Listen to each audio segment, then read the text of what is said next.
Randy Bachman on the best advice he received as a guitar player. I'm John Beaudin from Rock History Canada.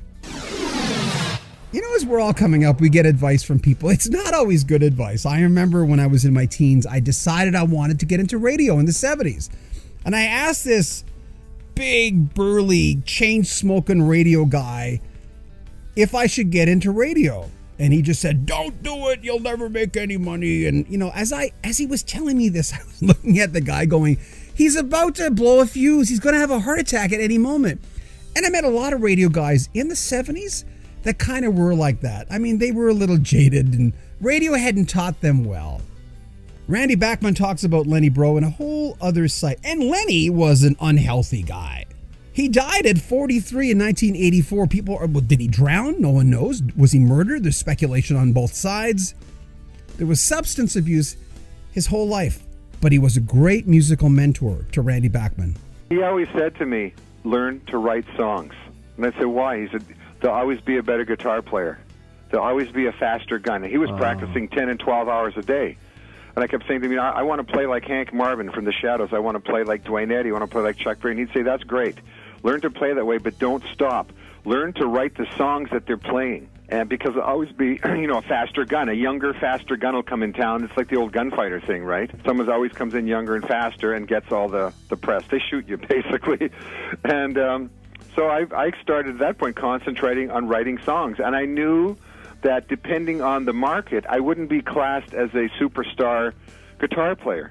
I'd always be better than average, better than the average guy. I know I could go on stage with anybody and stand next to them and play up to their caliber, but I could never surpass them, and that wasn't ever my goal, was to get my own sound, which I managed to get, but to write the songs was my dream and my goal, and it still is. Sometimes people think they forget the fact that, yeah, you grew up with rock and roll. Yeah, you had your heroes. Just because you became one doesn't mean you lost your heroes. Right, and now I can liken that to the last 4 years touring with the Guess Who. People came to me, teenage, 20s, 30s, 40s, 50s, all different kinds of people came to me backstage and said, "Thank you so much for coming. Our life is now complete. You've been the soundtrack of our lives growing up in Canadian rock and roll, even in the States, American rock and roll, and to see you back together, the original guys, has meant everything to us. Our life is now complete." And we also could bring our children to see you, and that's because they've heard the music and grown up and they love it. The new Randy Bachman documentary is amazing. I love documentaries in rock and roll, but I was really impressed by this. Neil Young's on there. Also, a lot of Randy's old bandmates are on there, as well as Alex Lifeson of Rush. Peter Frampton's on the documentary.